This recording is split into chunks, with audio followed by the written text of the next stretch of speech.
真係誇張到你唔信。平時我哋去行街食飯，見到啲裝修到靚靚仔仔，門口排長龍嘅打卡名店，邊個會估到入面個廚房竟然污糟到好似垃圾房一樣，簡直係挑戰緊全香港人嘅腸胃極限。最近政府食物環境衛生署同食物安全中心聯手嚟咗一場無預警嘅全港突擊檢查，結果真係令人大開眼界，同時又由頭涼到落腳底。呢次行動唔單止揭發咗多間知名食肆嘅衛生情況堪憂，最令人把幾火嘅係，有啲食肆老闆同經理嘅態度竟然囂張到一個點，好似覺得自己大晒，消費者食壞肚皮係理所當然咁。今次我哋就撕開呢啲人氣餐廳嘅靚麗外包裝，睇清楚入面到底隱藏咗幾多不可告人嘅食品安全危機，等大家以後出街揾食嘅時候可以提高警惕，唔好拿自己條命嚟較量。話說呢次突擊行動係完全無走漏風聲嘅，食環署嘅執法人員兵分多路，直擊港九新界多個核心商業區同飲食熱點。當班執法人員行入一間平時大受年輕人歡迎嘅連鎖餐廳廚房嗰陣，眼前嘅景象真係令人作嘔。地板上積咗一層厚厚嘅黑色油污，行過去直情會黐住鞋底，牆角甚至有老鼠屎同烏蠅周圍飛。但最震撼嘅仲喺後面。當執法人員抽查佢哋最出名嘅凍肉同冷盤，送去實驗室化驗之後，報告一出，入面嘅含菌量竟然超標咗幾百倍。當局見到事態嚴重，即刻向其中幾間情節最嚴重嘅分店發出勒令停售通知書，要求佢哋即時停止供應相關食品。但當記者聞風趕到現場訪問餐廳負責人嘅時候，嗰個35歲嘅餐廳經理竟然仲理直氣壯淡話：做飲食業邊有100%乾淨？我哋每日賣幾百份都冇事，你哋班傳媒唔好喺度借題發揮。呢種傲慢又囂張嘅態度，簡直係將市民嘅健康踩喺腳底。講真嗰句，香港人一向對食好有追求，但往往忽略咗背後嘅衛生代價。根據食物安全中心最新公布嘅數據，今次檢測到超標嘅病原體主要係沙門氏菌、大腸桿菌同埋李斯特菌。呢幾種細菌個名大家聽就聽得多，但你知唔知佢哋背後代表緊乜嘢？大腸桿菌超標，講得直白啲、難聽啲，即係代表啲食物直接或者間接俾人類或者動物嘅糞便污染過。諗到呢度，你平時食落肚嘅每一啖沙門氏菌雞肉或者大腸桿菌凍肉，係咪即刻覺得背脊發涼？當執法人員質問個主廚點解會咁嘅時候，個50幾歲嘅資深大廚竟然仲喺度兜，話可能係個雪櫃啱啱壞咗一陣間，或者係洗菜嗰陣啲水花彈到。呢種完全冇自省能力、推卸責任嘅講法，正正就係今次事件最令人憤怒嘅地方。回顧過去，其實香港嘅食品安全問題一直都係一粒定時炸彈。喺2024年嘅時候，就曾經爆發過一波因為食咗未經徹底煮熟嘅雞蛋而集體食物中毒嘅事件，當時有成幾十個市民中招，年齡層由幾歲嘅小朋友到70幾歲嘅老人家都有。到咗2025年，又有一間連鎖壽司店因為保鮮溫度不當，導致刺身入面嘅李斯特菌大爆發，令到幾個孕婦差點流產。而依家嚟到2026年，呢種情況似乎冇因為過去嘅教訓而改善，反而因為近年餐飲業競爭激烈，成本上漲，變得越嚟越肆無忌憚。好多食肆為咗慳成本，減少咗洗碗同清潔廚房嘅人手，甚至將一啲擺咗好耐，應該要丟棄嘅預製菜偷偷地加熱再賣俾客。我哋必須要明白，食品安全唔係一個數字遊戲，而係實實在在關乎人命嘅事。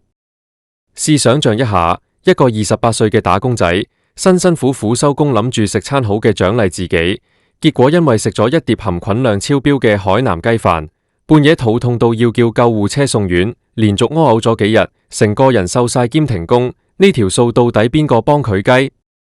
更嚴重嘅係，如果屋企有老人家或者小朋友，一個80歲嘅老人家免疫力本身就低，一旦感染咗沙門氏菌，好容易引發敗血症或者其他併發症，後果真係不堪設想。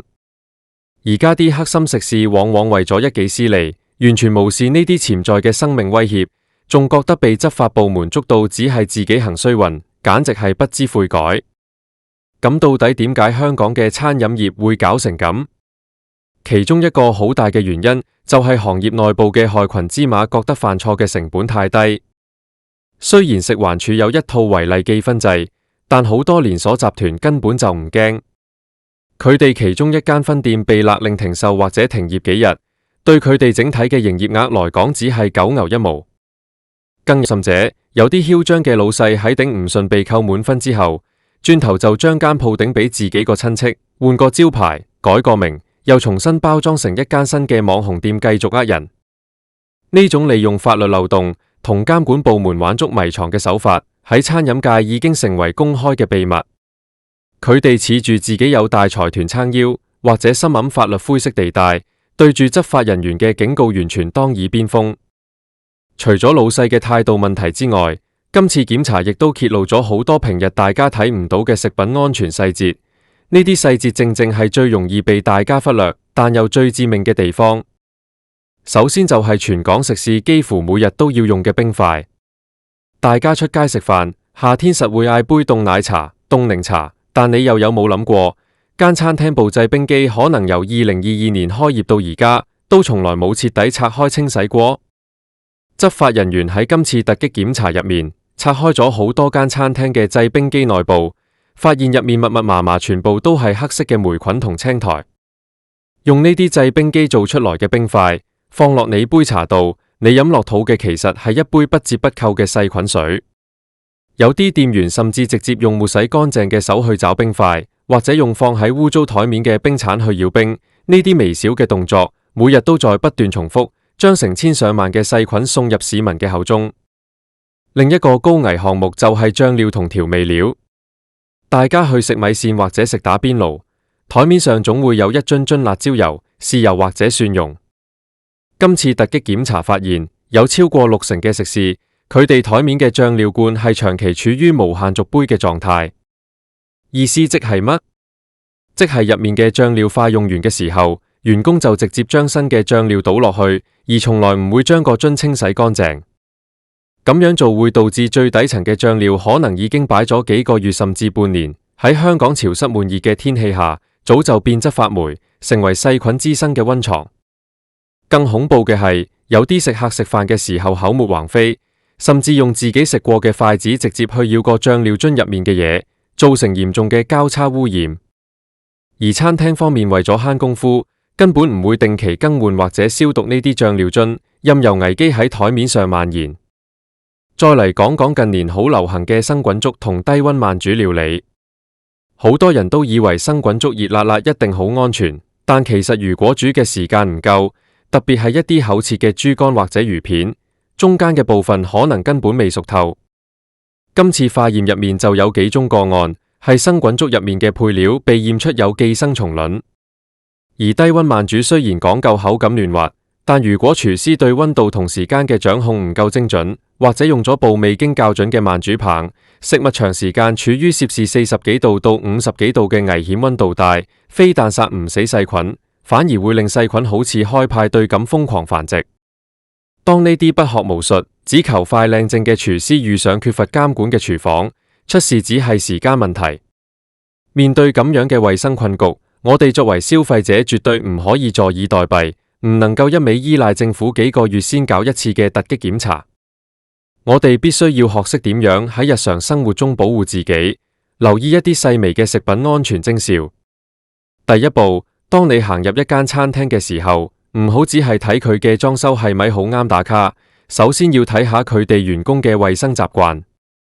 如果一個執台嘅員工啱啱用條污糟嘅抹布抹完張凳，轉頭洗都唔洗手就直接用條手巾去拿個乾淨嘅碗碟俾你，或者收完前一個客嘅銀紙之後，連手套都費事戴就直接幫你切燒味，呢間鋪頭你就真係要打個大大的問號。銀紙上面嘅細菌量多到數唔到，佢摸完銀紙再摸你件叉燒，呢種交叉污染比起廚房裏面嘅問題更加直接，更易令你中招。第二，要注意餐具嘅清潔程度。好多人去茶餐廳食飯，習慣拿杯熱水或者熱茶去洗筷子、洗匙羹。雖然科學上來講，用嗰幾十度嘅熱水浪幾下根本殺唔死細菌，但呢個動作其實有一個實用功能，就係可以幫你檢查餐具上面有冇殘留嘅油漬或者食物殘渣。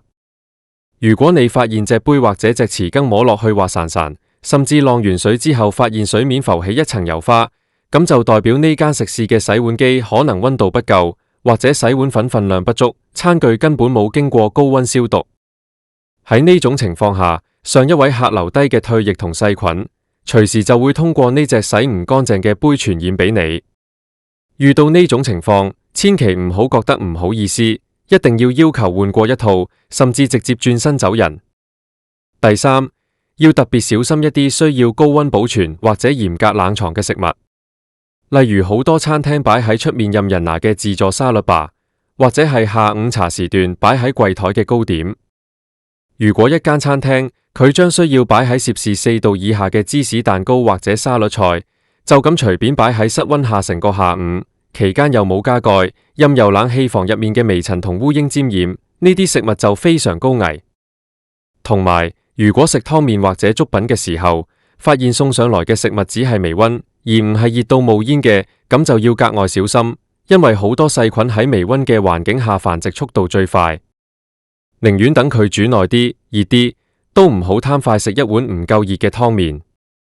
講到呢度，可能有人會覺得，係咪政府管得太嚴，難為咗班飲食業同業？講真，開得門做生意，保證食物安全是最基本嘅商業道德，完全冇得商量。香港嘅食物環境衛生署雖然平時有做巡查，但面對全港成千上萬間食肆，人手確實係捉襟見肘。這亦都解釋咗點解有啲黑心商家可以咁囂張，因為佢哋算準咗執法人員平均幾個月甚至半年先會來一次，只要喺收到風或者巡查當日做下樣，其餘時間就可以繼續慳水慳力。面對呢種監管漏洞，我哋市民如果發現食肆有嚴重嘅衛生問題，例如見到廚房有老鼠，食物入面有異物，千萬唔好怕麻煩，一定要拍低相片同影片作為證據，然後透過政府熱線或者相關渠道進行投訴。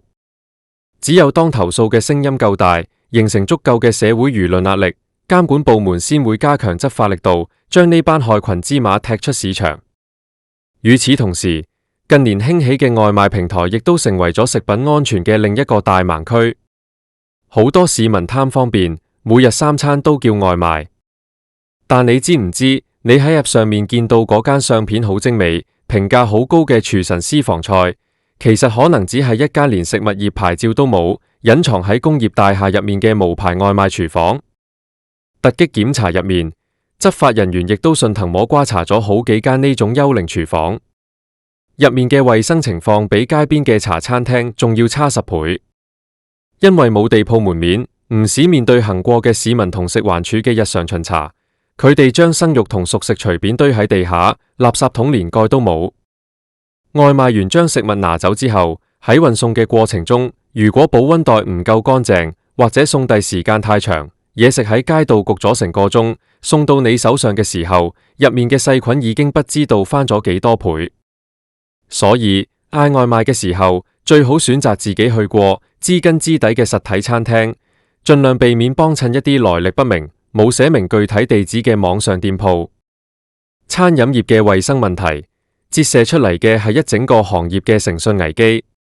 一個重視自己商譽、尊重客人生財之道嘅老細，絕對唔會容許自己嘅廚房污糟成咁，更唔會喺出事之後用一副囂張跋扈嘅態度去回應公眾。相反，嗰些只想着賺快錢，將成本控制到極致卻犧牲衛生嘅餐廳，就算短時間內靠住網絡宣傳，請網紅寫好評而排長龍，只要政府一查，或者一次大規模嘅集體食物中毒事件爆發，建立起來嘅品牌就會在一夜之間崩潰。今次政府嘅突擊檢查只係揭開咗冰山一角，勒令分店停售亦都只係一個警告。希望餐飲業界嘅各個老細同從業者可以真正清醒過來，明白到民以食為天，食以安為先呢個最古老但最實用嘅道理。最後想同大家講，出街食飯打卡，享受美食本來係一件好開心嘅事，但千萬唔好因為盲目追求名氣或者貪平，而放鬆咗對食品安全嘅警惕。每當你行入一間餐廳，多留一個心眼，睇下周圍嘅環境，觀察下員工嘅舉止，呢個小小的習慣隨時可以幫你同你屋企人避開一次嚴重的健康危機。遇到態度囂張、衛生極差嘅黑心食肆，我哋要堅決用腳投票，唔去幫襯，積極投訴，等市場嘅汰弱留強機制去懲罰佢哋。健康係屬於自己嘅，條命係自己嘅。喺呢個餐飲業衛生堪憂嘅關頭，我哋每個人都要做自己嘅食品安全把關人，食得精明，食得安心，先至係真正嘅享受生活。